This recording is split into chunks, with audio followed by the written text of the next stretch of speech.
Assalamualaikum warahmatullahi wabarakatuh.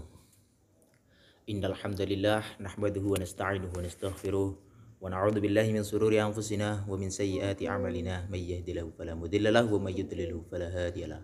Allahumma shalli ala sayyidina Muhammad. Allahumma shalli alaihi.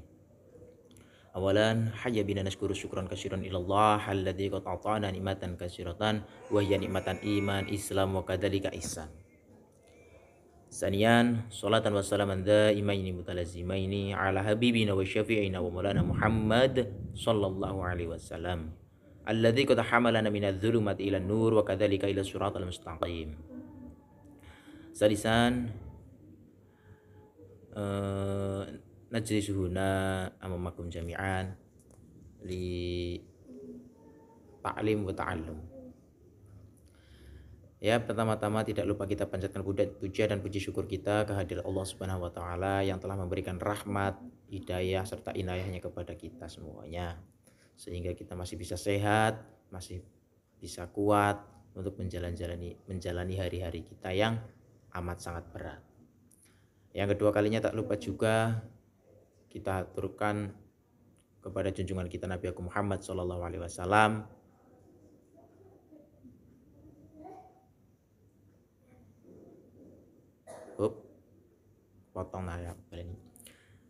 Tak lupa juga sholawat serta salam kita aturkan kepada junjungan kita Nabi Muhammad sallallahu alaihi wasallam yang telah membawa kita dari zaman jahiliyah menuju zaman terang benderang penuh adanya ilmu, yang membawa kita dari zaman Toyota menuju zaman onta. Beranggotakan 4 orang, yaitu ada saya sendiri, Mas Ruhin Zainul Musyafa, yang biasa dipanggil Om Alvaro. Saya di sini sebagai moderator.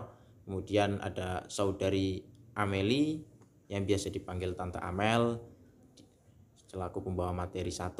Kemudian ada Ibu Anjeli yang memiliki nama asli Ana Fajria. Kemudian yang terakhir ada Aulia Sukma Sugesti yang biasa dipanggil Dek Suka. Ya, di sini saya akan menjelaskan tentang pengertian etika.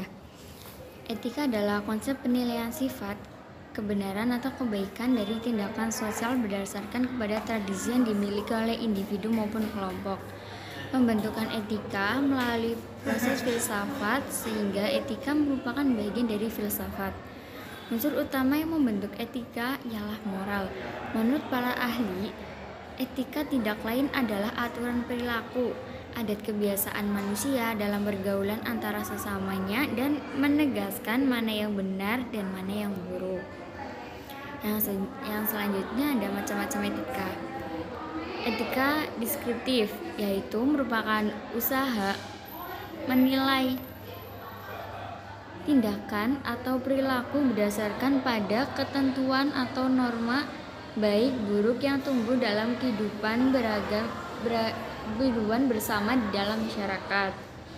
Etika normatif, yaitu kelompok ini mendasarkan diri pada sifat hakiki kesusilaan dan bahwa di dalam perilaku serta tanggapan-tanggapan kesusilaan manusia menjadikan norma-norma kesusilaan sebagai panutannya. Selanjutnya ada etika teleologi, menilai baik buruk suatu tindakan berdasarkan tujuan atau akibat dari tindakan tersebut. Suatu tindakan dinilai baik kalau bertujuan baik dan mendatangkan akibat baik. Yang terakhir ada etika deontologi, atau suatu tindakan di dunia baik buruk berdasarkan apakah tindakan itu sesuai atau tidak dengan kewajiban. Dengan kata lain, suatu tindakan dianggap baik karena tindakan itu memang baik pada dirinya sendiri, sehingga merupakan kewajiban yang harus kita lakukan. Yang selanjutnya ada pengertian komunikasi. Komunikasi ialah interaksi antara dua makhluk hidup atau lebih, sehingga peserta komunikasi ini mungkin termasuk hewan, bisa juga tanaman atau bahkan jin. Komunikasi didefinisikan secara luas sebagai pengalaman. Komunikasi adalah upaya untuk membuat pendapat atau ide, menyatakan perasaan agar diketahui atau dipahami oleh orang lain, dan kemampuan untuk menyampaikan informasi atau pesan dari komunikator ke komunikasi melalui saluran atau media dengan harapan mendapatkan umpan baik. Etika komunikasi. Komunikasi tidak pernah lepas dari kehidupan kita sehari-hari sebagai makhluk sosial. Semua gerak-gerik serta tingkah laku kita adalah komunikasi. Dalam berkomunikasi di kehidupan sehari-hari terdapat etika yang harus kita pahami untuk menjalin komunikasi yang harmonis. Beberapa etika berkomunikasi antara manusia yang dapat kita terapkan dari kehidupan sehari-hari, yaitu contohnya saling menghargai, efektif dan efisien, menjaga ucapan yang sopan dan santun. Ya, terima kasih untuk saudari Aulia Sugesti. Kemudian untuk materi yang kedua akan diperjelas, akan dibawakan oleh saudari Ana Fajria. Untuk saudari Ana Fajria, waktu dan tempat saya persilahkan. Baik, saya akan melanjutkan materi yang telah dipaparkan oleh Sukma Sugesti ya. Kemudian etika komunikasi. Komunikasi itu tidak pernah lepas dari kehidupan kita sehari-hari sebagai makhluk sosial. Semua gerak-gerik serta tingkah laku kita adalah komunikasi. Presentasi itu juga dinamakan dengan komunikasi. Kita berbicara dengan teman itu namanya komunikasi. Kita ketika berbatin dengan diri sendiri itu namanya juga komunikasi. Di dalam berkomunikasi di kehidupan sehari-hari terdapat etika yang harus kita pahami untuk terjadinya komunikasi yang harmonis. Bagaimana sih agar terjalinnya komunikasi yang harmonis itu? Baik, di PPT kami itu ada beberapa etika berkomunikasi antar manusia yang dapat kita terapkan dalam kehidupan sehari-hari. Di antaranya, yang pertama itu adalah dengan saling menghargai. Etika saling menghargai itu sangatlah penting dalam berkomunikasi. Kenapa? Dengan kita menghargai komunikator yang sedang berbicara, itu akan terjadinya komunikasi yang efektif, yang efisien. Karena ketika bayangkan saja ketika kita berbicara dengan seseorang, tetapi seseorang itu malah tidur, kita sedikit mangkal kan, kayak gitu. Itu etika dalam saling menghargai itu fungsinya seperti itu. Kemudian ada efektif dan efisien. Efektif dan efisien bagaimana? Kayak seperti tadi, mungkin ya, karena mungkin komunikasi terjalin antara dua orang, yang satu orang itu tidur mungkin karena waktu yang kurang efisien dalam berkomunikasi, dan itu termasuk penyebab yang terjadinya gagal dalam komunikasi yang efektif dan efisien. Jadi ketika kita berkomunikasi, menjadi suatu komunikasi kepada seseorang, kita harus melihat tempat, waktu, dan keadaan seseorang tersebut. Misal kita itu ingin curhat kepada teman kita, sedangkan teman kita itu dalam posisi sedang sibuk. Nah, pasti tapi kita itu bersikeras pengen curhat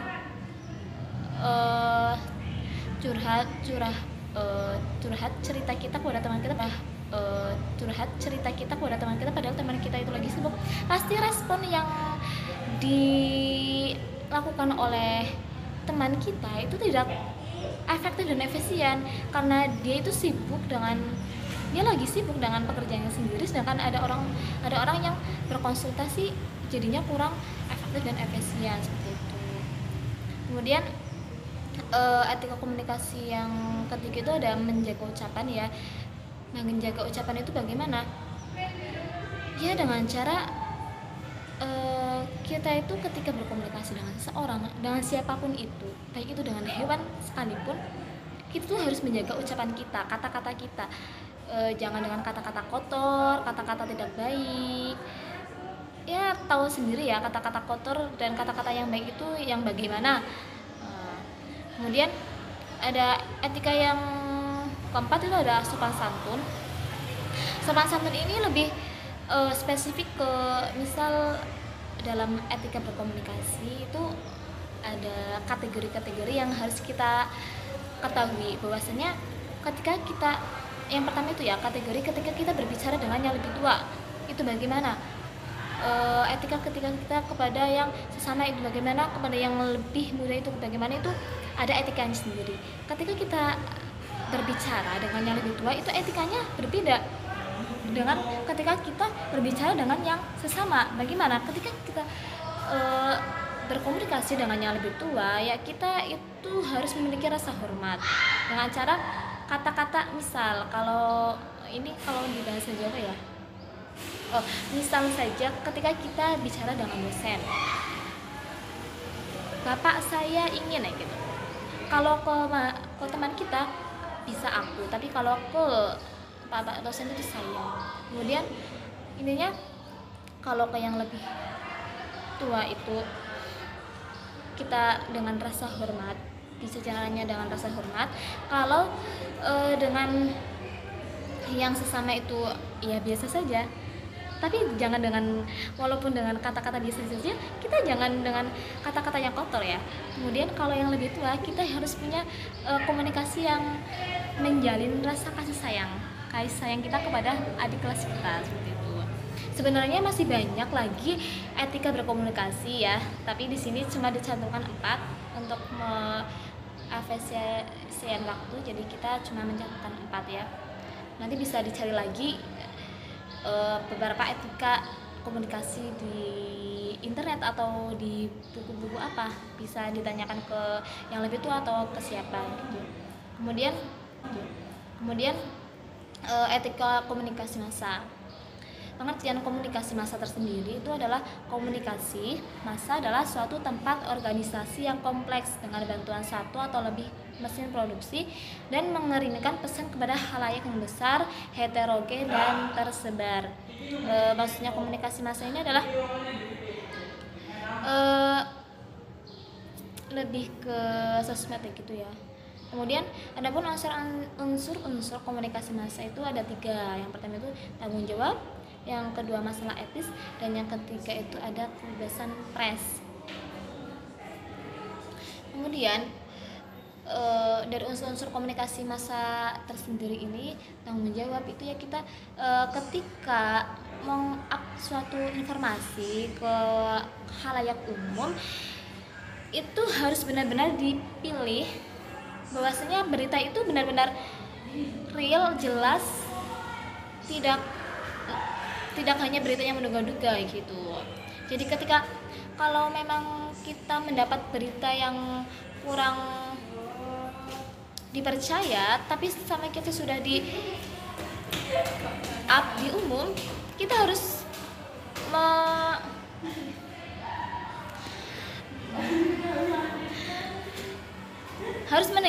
menanggung segala konsekuensi yang telah kita up kepada khalayak umum tersebut. Misal kadang emang netizen itu berbeda-beda dalam berpendapat, dalam menyikapi suatu berita. Nah, ketika ada netizen yang emang dalam menyikapi berita kita itu kurang baik, misal ya dikasih kritikan emang itu lebih benar, ya kita harus tanggung jawab dengan cara mengulang berita tersebut. Kemudian pentingnya etika komunikasi massa di era reformasi ini, di mana kebebasan sangat dijunjung tinggi, peluang untuk menyebarkan informasi sangat besar, apalagi teknologi informasi dan komunikasi sangat mendukung untuk melakukan hal-hal tersebut. Disinilah pentingnya peran etika. Bagaimanapun ya, seorang penulis itu seorang penulis, seorang pembawa berita, narasumber di acara televisi, atau pengelola media cetak, pengelola harian umum, televisi hingga radio, itu harus benar-benar mencederai komunikasi tersebut. Efek yang ditimbulkan ketika jurnalis selalu melakukan pelanggaran itu bisa menimbulkan perpecahan. Iya, menimbulkan perpecahan. Maka dari itu, ketika kita sebagai sebagai konsumen komunikasi massa, dalam meng-up beritanya di khalayak umum, di media sosial, itu harus benar-benar dicederai, dipilah-pilih, direduksi benar-benar apakah ini patut untuk disebarkan di khalayak umum atau tidak, kayak gitu. Karena pasti ya, ketika kita meng-up suatu berita yang tidak benar, akan banyak sekali perpecahan yang terjadi. Lah nanti siapa yang pusing sendiri? Ya kalian, kita atau kalian yang telah meng-up suatu berita tersebut. Makanya ketika kita meng-up suatu berita di suatu komunikasi massa, itu harus benar-benar direduksi, disaring dulu apakah ini patut untuk diumumkan di khalayak umum atau tidak, seperti itu. Kemudian karena persepsi yang salah dan sikap yang salah dari pemirsa, ya ambil lagi ya, ketika emang dari netizen, jangan terlalu kita mengambil kritikan dari netizen, terus juga jangan terlalu memikirkan kritikan dari netizen juga. Kadang kan ada yang berkritik itu dengan cara kritikan yang bagus, ada yang kritikan yang jelek. Diambil aja hikmahnya gitu, nggak usah dipikir banget. Kemudian realitas pelaksanaan etika komunikasi massa, walaupun etika dalam komunikasi massa telah diatur sedemikian rupa, tapi terkadang realitasnya masih banyak kan pelaku komunikasi massa yang masih terjebak dalam berbagai kepentingan hingga mencederai kode etik jurnalistik. Nah itu karena mungkin kurang berhati-hatinya pemirsa, pelaku komunikasi massa yang dalam memilih suatu berita yang di-up dalam media sosial, mungkin seperti itu. Dan beberapa hal yang biasanya dilanggar oleh pelaku komunikasi massa ini ya, baik itu melalui media cetak online maupun cetak, televisi hingga radio, yaitu objektivitas, menghakimi, tendensius, tidak meralat kesalahan berita yang independensi. Objektivitas itu lebih kayak tidak subjektif peng-up beritanya, jadi hanya memihak kepada satu orang, seperti itu.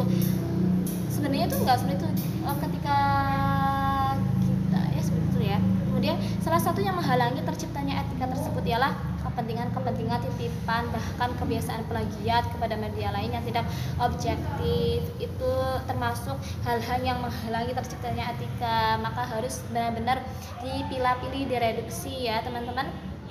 Kemudian apalagi beberapa media digunakan sebagai mesin propaganda beberapa kelompok, sangat miris kan. Tentunya hal seperti ini tidak mencerminkan etika yang baik.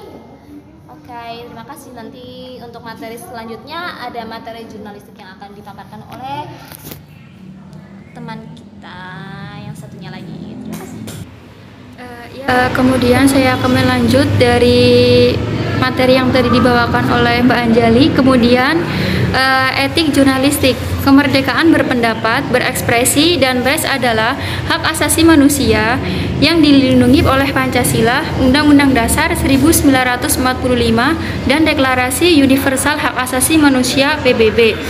Kemudian pers adalah sarana masyarakat untuk memperoleh informasi dan komunikasi guna memenuhi kebutuhan hakiki dan meningkatkan kualitas hidup manusia.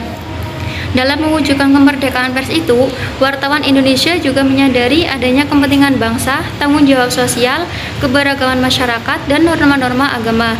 Dalam melaksanakan fungsi, hak, kewajiban, dan peranannya, pers menghormati hak asasi setiap orang. Karena itu, pers dituntut profesional dan terbuka untuk dikontrol oleh masyarakat.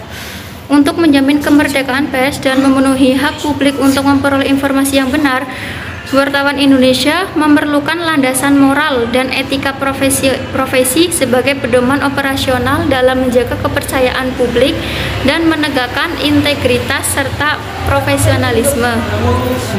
Atas dasar itu, wartawan Indonesia menetapkan dan menaati kode etik jurnalistik. Wartawan Indonesia bersifat independen, menghasilkan berita yang akurat, berimbang, dan tidak beritikat buruk.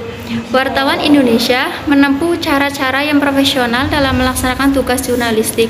Wartawan Indonesia selalu menguji informasi, memberitakan secara berimbang, tidak mencampurkan fakta dan opini yang menghakimi, serta menerapkan asas praduga tak bersalah.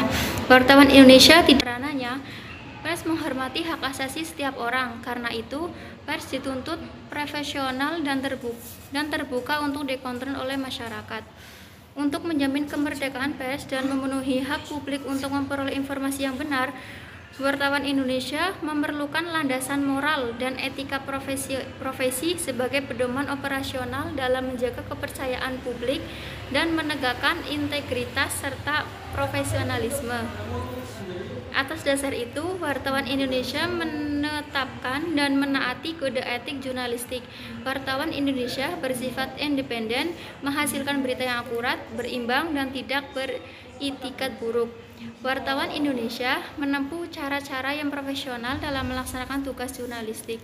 Wartawan Indonesia selalu menguji informasi, memberitakan secara berimbang, tidak mencampurkan fakta dan opini yang menghakimi, serta menerapkan asas praduga tak bersalah. Wartawan Indonesia tidak membuat berita bohong, fitnah, sadis, dan cabul. Wartawan Indonesia tidak menyebutkan dan menyiarkan identitas korban kejahatan susila dan tidak menyebutkan identitas anak yang menjadi pelaku kejahatan. Wartawan Indonesia tidak menyalahgunakan profesi dan tidak menerima suap. Wartawan Indonesia memiliki hak tolak untuk melindungi narasumber yang tidak bersedia diketahui identitas maupun keberadaannya, menghargai ketentuan embargo, informasi latar belakang, dan off the record sesuai dengan kesepakatan. Wartawan Indonesia tidak menulis atau menyiarkan berita berdasarkan prasangka atau diskriminasi terhadap seseorang atas dasar perbedaan suku, ras, warna kulit, agama, jenis kelamin, dan bahasa, serta tidak merendahkan martabat orang lemah, miskin, sakit, cacat jiwa, atau cacat jasmani. Wartawan Indonesia menghormati hak narasumber tentang kehidupan pribadinya, kecuali untuk kepentingan publik. Wartawan Indonesia segera mencabut, meralat, dan memperbaiki berita yang keliru dan tidak akurat, disertai dengan permintaan kepada pembaca dan pendengar atau pemirsa. Wartawan Indonesia melayani hak wajib dan hak koreksi serta proporsional. Oke, terima kasih untuk saudari Ameli Fajria. Kemudian untuk yang terakhir yaitu kesimpulan ya. Kesimpulan dari semuanya yaitu komunikasi merupakan sarana untuk terjalinnya hubungan antar seseorang dengan orang yang lain. Tetapi kadang rela ketika kita sedang berkomunikasi tidak memperhatikan etika komunikasi dengan baik. Etika komunikasi yang baik akan menciptakan hubungan yang baik. Komunikasi massa adalah suatu tempat organisasi yang kompleks dan dengan bantuan satu atau lebih mesin produksi dan mengirimkan pesan kepada khalayak yang besar, heterogen dan tersebar. Etika jurnalistik bisa diartikan sebagai nilai atau norm yang harus dijadikan sebagai pedoman oleh para pelaku jurnalistik, yaitu ada reporter, redaktur, para pelaku jurnalistik, yaitu ada reporter, redaktur, layout, dan lain sebagainya. Biasanya setiap media punya seperangkat etika yang memikat anggotanya. Yaitu kesimpulan dari materi yang kita diskusikan. Sekian yang bisa kami sampaikan, yang bisa kami bawakan. Semoga bermanfaat, semoga bisa berguna untuk kita semua, semoga menjadi ilmu yang bermanfaat. Sekian, jika ada kesalahan dari kami semua dari awal sampai akhir, itu datanya dari Ana Fajriah. Jika ada kebenaran, itu datanya dari Allah Subhanahu wa taala. Sekian, billahi taufiq wal hidayah, waridha wal inayah. Wassalamualaikum warahmatullahi wabarakatuh.